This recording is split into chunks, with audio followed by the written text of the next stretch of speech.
sejahtera, Om Swastiastu, Namo Buddhaya, Salam Kebajikan. Perkenalkan, nama saya Marta Uliam Barita, NIM 250101134 dari Prodi Pendidikan Agama Kristen kelas D. Di video kali ini, saya akan membahas tentang salah satu tokoh teori belajar, yaitu John B. Watson. Pasti kalian bertanya-tanya kan, siapa sih sosok dari John B. Watson ini? Mari kita dengarkan penjelasan berikut ini. Yang pertama, kita akan membahas riwayat hidupnya. Nama lengkap John Brodus Watson. Lahir 9 Januari 1876 di South Carolina, Amerika Serikat. Wafat 25 September 1958 di New York, Amerika Serikat. Ia adalah seorang psikolog Amerika yang dikenal sebagai Bapak Behaviorisme. Watson juga belajar di Furman University of Chicago dalam bidang psikologi eksperimental. Karir akademiknya sempat terhenti karena skandal pribadi, kemudian ia beralih ke dunia periklanan, di mana ia berhasil menerapkan prinsip psikologi perilaku. Yang kedua, ada teori yang dibuatnya. Watson mengembangkan teori behaviorisme sebagai aliran perilaku.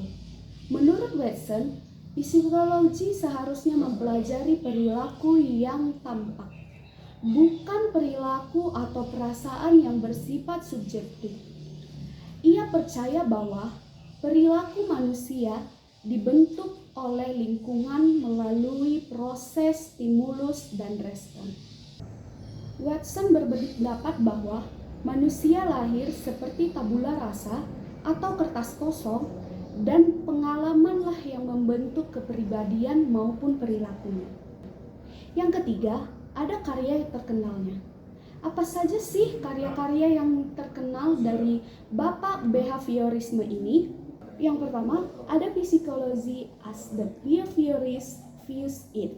Pada tahun 1913, ini adalah cabang ilmu pengetahuan alam murni, objektif, dan eksperimental yang hanya membutuhkan introspeksi sedikit ilmu kimia dan fisika. Diakui bahwa perilaku hewan dapat diselidiki tanpa melibatkan kesadaran. Makalah ini begitu berpengaruh sehingga dikenal sebagai Manifesto Behavioris, yang mengukuhkan posisi Watson sebagai Bapak Behaviorisme. Yang kedua, ada behaviorisme.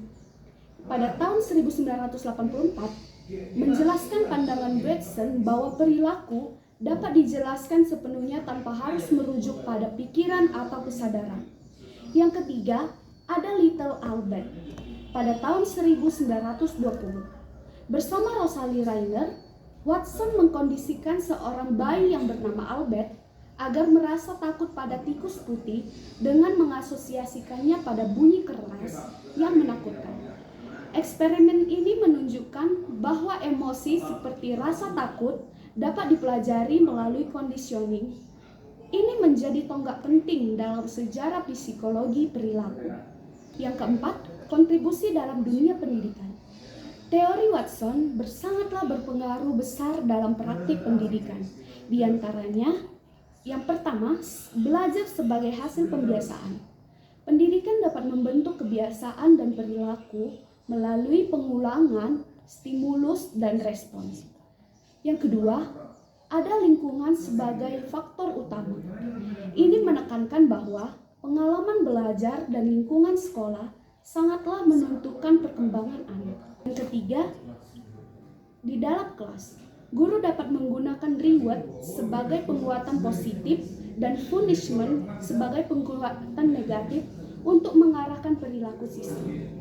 Yang keempat, penerapan praktis. Ini bisa menggunakan metode drill, latihan berulang, serta pembiasaan disiplin dalam pembelajaran, dan banyak dipengaruhi oleh prinsip behaviorisme. Jadi, John Brodus Watson ini menegaskan bahwa pendidikan adalah proses pembentukan perilaku melalui lingkungan dan pengalaman, bukan hanya semata-mata menggunakan aspek batiniah. Demikian presentasi dari saya. Terima kasih atas perhatian Anda sekalian. Semoga video ini bermanfaat bagi kita semua.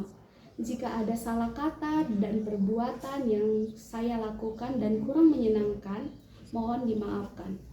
Akhir kata saya ucapkan terima kasih. Shalom semuanya.